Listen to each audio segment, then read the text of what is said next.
Pemuda ini bernama Murtasim Khan, cucu dari keluarga konglomerat Ahmad Khan. Dia sedang mendengarkan aduan dari salah satu pekerjanya yang mengaku diancam oleh putra Tuan Malik yang akan membakar tanah dan tanaman tempat ia bekerja jika tidak menyerahkan putrinya. Mendengar aduan seperti itu, Murtasim marah besar, lalu mengajak pekerjanya itu untuk mendatangi tempat kediaman Tuan Malik. Setibanya di sana, Murtasim langsung membuat kekacauan, menyuruh Tuan Malik untuk menghadirkan putranya.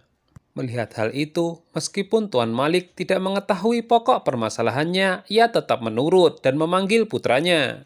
Begitu orang yang ia cari keluar, Murtasim langsung menodongkan pistol ke arah kepalanya.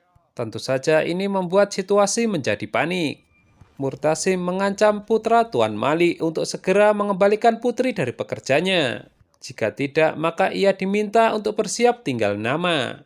Sementara itu, di tempat lain diperlihatkan seorang gadis bernama Mirab. Dia bercita-cita melanjutkan perjalanan karir ayahnya yang sudah pensiun sebagai pengacara.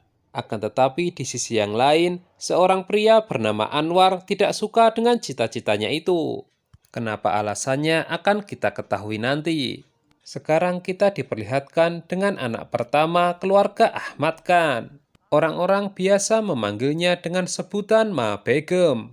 Dia sangat dihormati bukan hanya di keluarganya, melainkan di wilayahnya. Jadi tidak heran jika semua ucapannya adalah keputusan dan perintah. Tak ada satupun yang boleh membantahnya. Sedangkan gadis yang kita lihat sedang jatuh cinta ini bernama Haya. Sudah lama ia menyukai Murtasim yang merupakan sepupunya. Ayah Mirab yang bernama Wakas didatangi seorang klien. Hanya saja setelah berpikir ia menolak klien tersebut karena tahu pasti akan kalah. Mirab tiba-tiba datang dan membujuk ayahnya. Seketika itu juga Wakas berubah pikiran karena ia sangat sayang dengan putrinya. Di sisi lain, ternyata Anwar adalah ayah kandung dari Mirab. Ia menganggap jika cita-cita Mirab tidak sesuai dengan tradisi keluarga. Terdengar teriakan dari salah satu pelayan jika Tuan Murtasim kembali. Haya kemudian bergegas untuk melayaninya. Akan tetapi, ternyata Murtasim tidak menginginkan hal seperti ini. Pemuda itu justru bersikap dingin kepadanya. Ma Begum datang mempertanyakan apa yang dilakukan Haya. Gadis itu lalu diam-diam bersumpah serapah bahwa suatu saat nanti ia akan menjadi penguasa rumah ini. Di sekolah, Mirab memiliki dua sahabat dekat, yang salah satunya seorang pemuda bernama Rohail. Hari itu ia menawarkan kepada Mirab untuk menggelar acara ulang tahunnya. Tentu sulit bagi Mirab untuk menolaknya.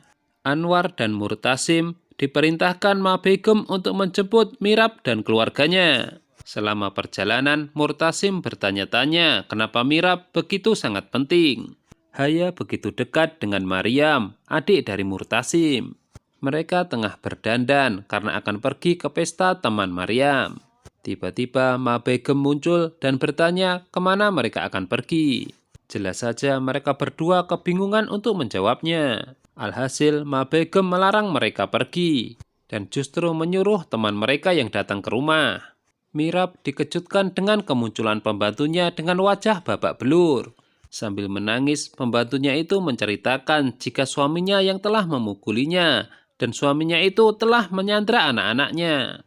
Mendengar itu, Mirab langsung berdiri untuk melawan ketidakadilan sosial di sekitarnya. Di perjalanan, Mirab bertanya kenapa pembantunya itu tidak melaporkan hal ini kepada polisi. Dan pembantunya itu menjawab jika ia takut diceraikan. Mirab menegaskan kepadanya jika tindakan seperti ini tidak bisa dibiarkan. Merasa ada yang membela, pembantunya itu memberanikan diri untuk melawan suaminya. Tongkat yang dipegang suaminya ia rebut. Di saat yang bersamaan, polisi datang. Lalu disusul rombongan Anwar dan Murtasim. Mirab mengambil tongkat yang dipegang pembantunya untuk menghindari salah paham.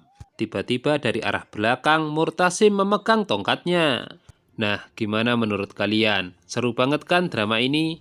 Jangan lupa tonton terus kelanjutannya hanya di channel ini ya. Terima kasih.